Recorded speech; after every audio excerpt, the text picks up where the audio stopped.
So we're gonna go to setup, check our display settings over here.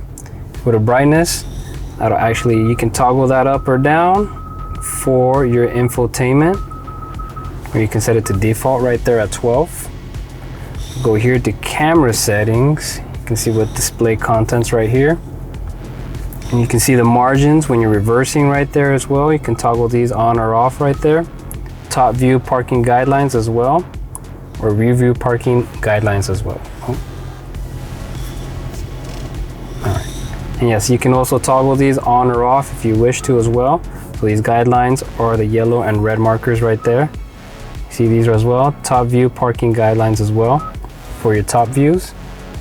If you go to display settings here, you can see and take advantage of your 360 cameras right there as well. But yeah, you can also pretty much turn up the brightness on your daylight settings right here too as well. Or when it is nighttime, you can also adjust the brightness on there too as well, or see the contrast right there.